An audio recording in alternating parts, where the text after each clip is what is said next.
에베소서 3장 14절부터 19절에 있는 말씀을 읽었습니다. 이 말씀을 생각하면서 한번 따라 세웁니다. 예수님을 더 깊게 알고 믿자. 아멘. 오늘 말씀은 사도 바울의 기도입니다. 그런데 이 기도를 우리가 가만히 생각해 보면 아주 의미가 심장합니다. 우리는 기도를 시작하면 먼저 먹을 것, 입을 것, 그리고 내 환경을 위해서 기도하게 되지요. 근데 바울은 그게 아니고요. 예수님을 더 깊게, 그리고 예수님을 더 넓게, 그리고 예수님을 더 높게 좀 알고 싶다. 알고 싶다. 그러기 위해서 우리의 속사람이 강건해야 된다. 이것을 위해 기도하는 그런 모습을 볼 수가 있습니다. 고린도전서 2장 10절서부터 11절에 보면 오직 하나님이 성령으로 우리에게 보이셨으니 성령은 곧 모든 것 곧 하나님의 깊은 곳이라도 통달하느니라. 사람의 사정을 사람 속에 있는 영 외에는 누가 알리요?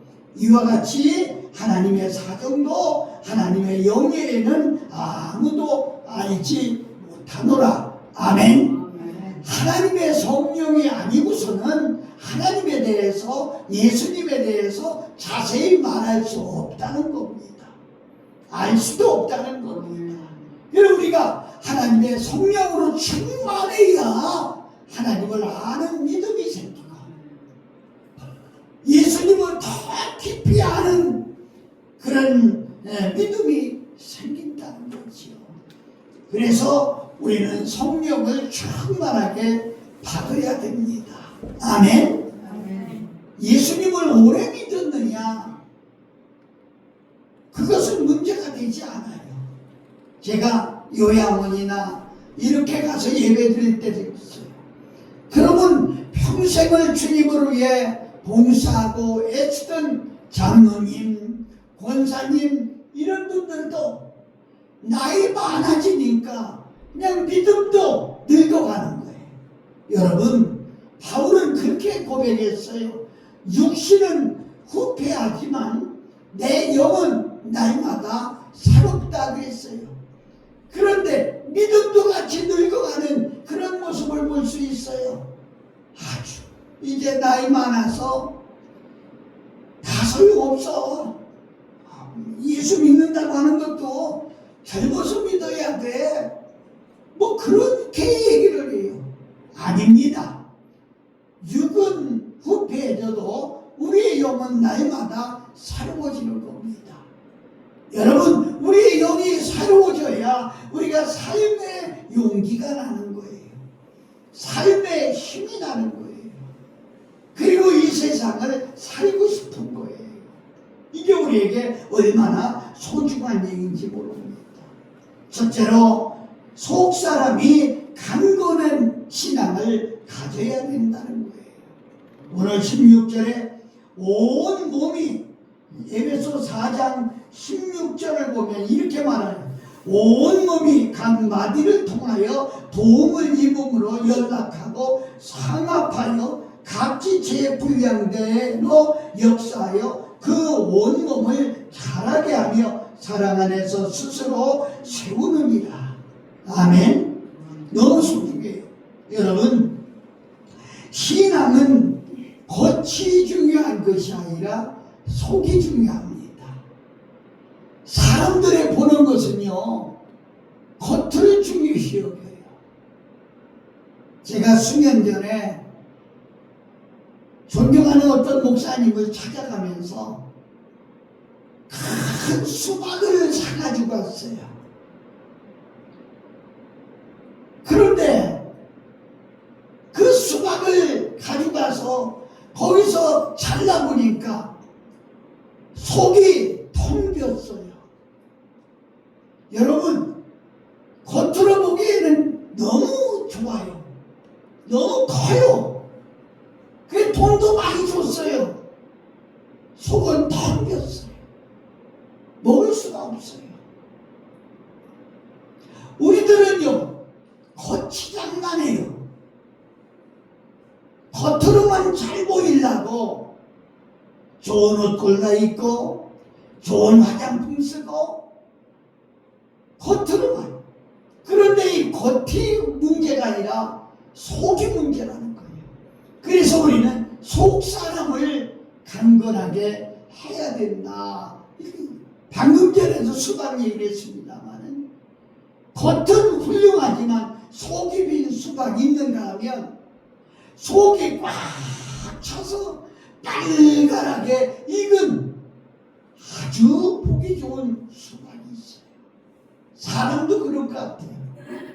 어떤 사람은요, 겉만 멀쩡하지 속이 없어요. 어떻습니까? 여러분과 나는 지금 어때요? 속이 뭘로 꽉 차야 되겠어요? 속이 성령으로 꽉 차 있어요. 그래야 하나님의 사람이에요. 속이 인격으로 꽉 차 있어야 사람 노릇을 하는 거예요. 속 사람이 강건해요. 여러분 안에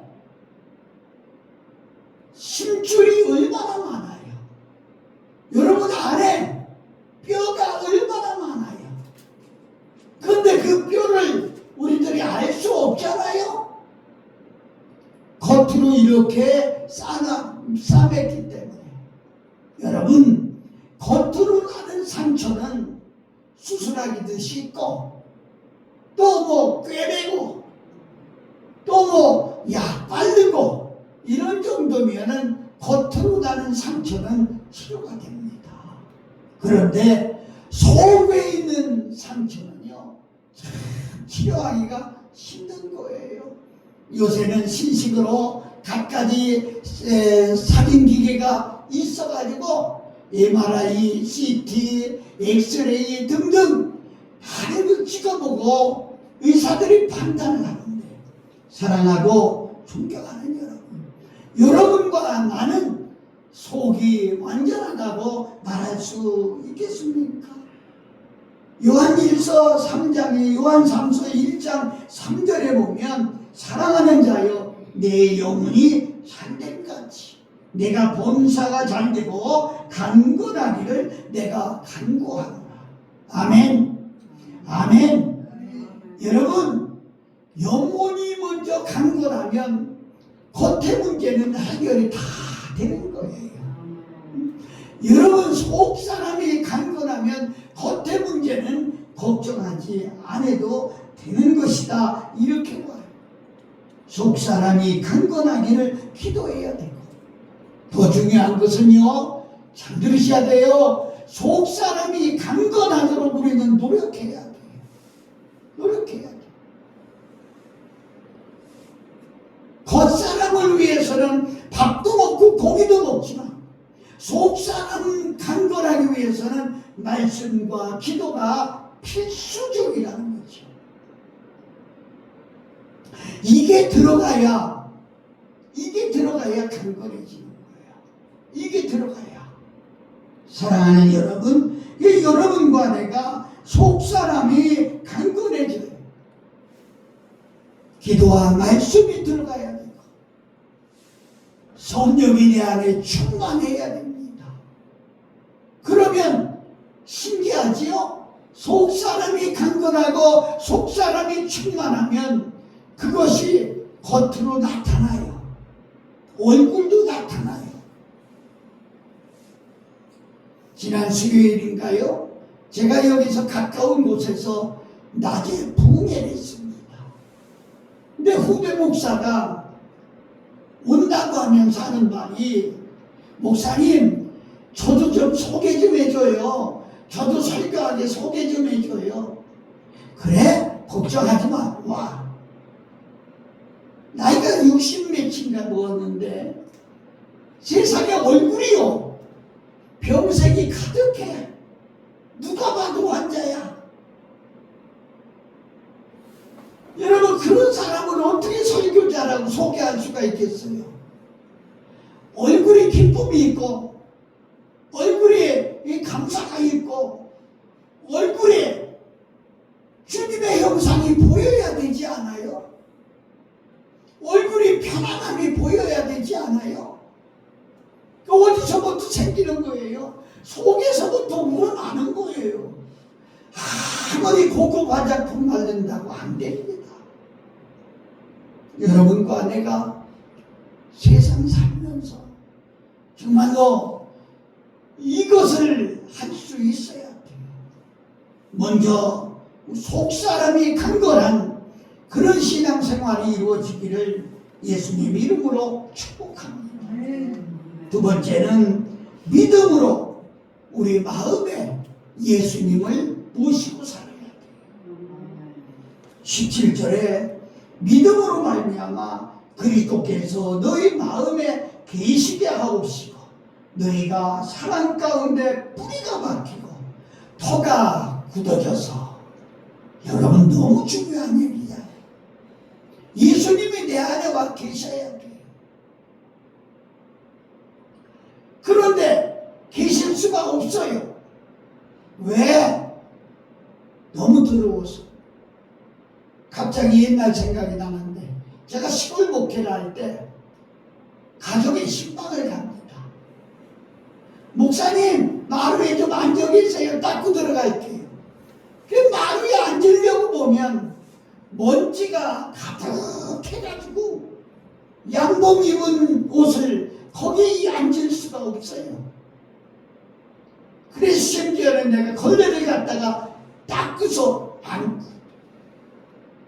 예수님이 우리에게 오셔서 내주하시려고 하는데 우리 속에 없어야 될 것으로 가득 차 있다고 하면 주님이 계실 수가 있겠느냐고요.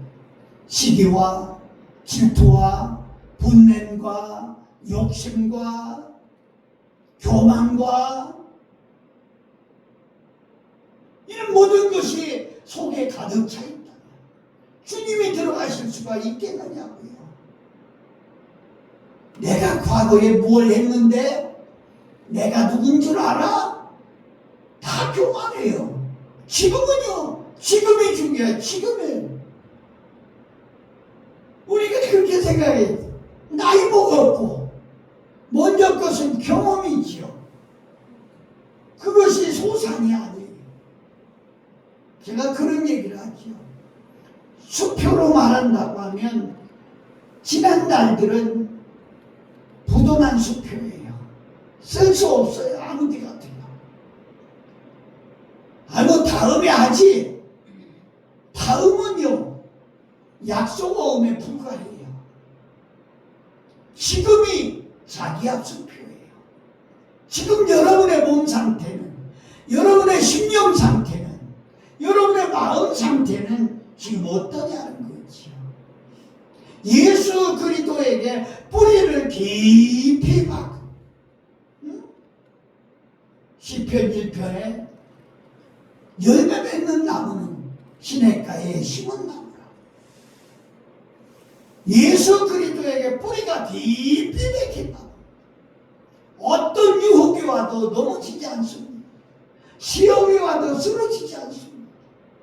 저는 여러분 걱정하는 거 하나가 있어요. 이렇게 공동체 생활을 하면서 대화를 나눠도 믿음 없는 사람하고 대화를 나누다가 오히려 믿음을 뺏기고 넘어가는 사람이 있다고요. 봐줘, 내가 지금까지 헛믿은 것 같아. 여러분, 그런 사람을 믿음으로 이끌 수 없다고 하면 대화하지 마세요. 내가 넘어갈 것 같으면 대화하지 마세요. 그를 믿음으로 이끌어야지요. 뿌리가 예수 그리스도에게 깊이 박히고 터가 굳어져서, 예수 그리스도의 터가 굳어졌다는 거예요. 단단해졌다는 거예요. 이게 얼마나 우리에게 중요한지. 신앙의 원리는 믿음으로 우리 마음속에 예수님을 모시는 겁니다. 여러분 속에 예수님이 계십니까? 너무 소중한 질문이지요. 여기에 여러분들이 아멘 해야 돼요. 아멘? 아멘? 아멘. 여러분 속에 예수 그리스도가 계셔야 돼요. 그래야 기도의 맛을 알고 찬송의 맛을 알고 말씀의 맛을 아는 거예요.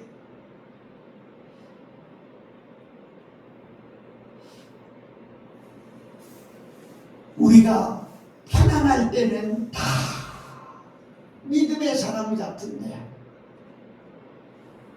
실제 생활, 실제 상황, 내가 어려움을 다쳤을 때, 내가 힘든 일을 만났을 때 어떤 때는 의심스럽다니까요.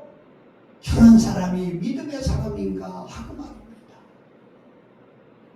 여러분과 내가 오늘 분명하게 말하는데 예수 그리스도가 여러분 마음에 계시게 하시고 그리고 여러분 마음에 뿌리가 베끼고 예수 그리스도의 터가 여러분 마음속에 깊이 굳어져야 된다는 거예요.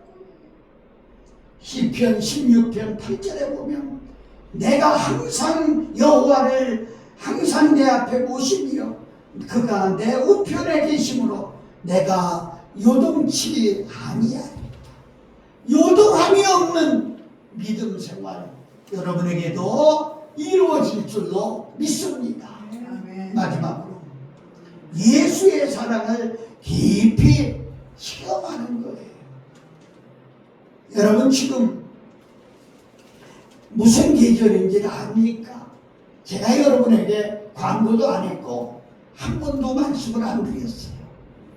이번 계절이 사순절입니다. 사순절은 부활절서부터 거꾸로 40일을 설명하는 거예요. 예수 그리스도의 고통받은 기간을 설명하고 그래서 이 사순절 기간에서는 좀 우리가 성결하게 절제하며 사는 거예요. 이게 너무 소중합니다. 오늘 19절에 그 넓이와 길이와 높이가 깊이가 어떠함을 깨달아 하나님의 모든 충만한 것으로 너희에게 충만하기를 원하노라. 아멘. 너무 여러분 기독교의 신앙은 여러 말 할 것 없어요. 예수님을 믿고 예수의 사랑을 깨닫는 것으로부터 시작되는 거예요. 예수님이 십자가에 왜 죽으셨습니까? 나를 사랑하기 때문에. 이 사랑을 깨달아 알아야 된다는 거지요. 하나님의 놀라운 사랑, 이걸 우리가 체험하는 순간부터 우리의 삶은 달라져야 돼요. 갈라디아서 5장 6절에 보면 그리스도 예수 안에는 할례나 무할례나 효력이 없되 사랑으로서 역사하는 믿음뿐입니다. 아멘. 아멘. 그리스도 예수의 사랑을 여러분 얼마나 압니까? 여러분 가끔 자식들한테 좀 섭섭할 때가 있죠? 그래서 하는 말이 저놈들이 내 마음을 조금이라도 알아준다면 예? 저놈들이 내 마음을 조금이라도 안다면 그렇습니다. 우리들이 하나님의 사랑을 조금이라도 깨닫는다면 안다면 이게 우리에게 중요한 말씀이다. 이렇게 볼 수가 있어요. 신앙의 기본은 작은 것으로부터 시작되는 겁니다. 하나님의 사랑을 깊이 깨닫는 것이 신앙이다. 이렇게 볼 수 있어요. 하나님의 사랑으로 살아갈 때 믿음이 커지고 그때에 어떤 어떤 사단의 역사도 이길 수가 있고 물리칠 수가 있고, 내게 오는 어떠한 시험도 이길 수가 있고, 신앙의 최고의 강자가 될 수 있다고 하는 이런 말씀입니다. 예수님의 사랑을 깨달을 때 여러분이 헌신자가 될 수가 있어요. 예수님의 사랑을 깨달을 때 하나님 앞에 모든 걸 드리고도 더 드리고 싶은 마음이 생기는 거예요. 여러분과 내가 이 사순절 기간, 그래서 사순절 기간에 성찬도 우리 교회도 하려고 합니다. 지금 생각에는 목사님이 기도하는 것은 22일 날 내가 성찬 예배를 드리려고 해요. 그러면서 주님이 나를 위하여 십자가를 지심을 다시 한번 사순절에 깨닫게 하기 위해서지요. 나와 여러분들이 오늘 이 말씀을 꼭 기억하고 내 속사람을 강건하게 하옵시고, 그리고 예수 그리스도가 내 마음속에 계시게 하시고, 나의 믿음의 뿌리가 그리스도 안에 깊이 박히게 하시고, 터가 굳어지게 하시고, 무슨 일을 하더라도 하나님의 그 크신 사랑을 깨닫고 마음에 간직할 수 있는 나와 여러분들이 모두 되시기를 예수 그리스도의 이름으로 축복합니다. 기도하겠습니다. 끄세요.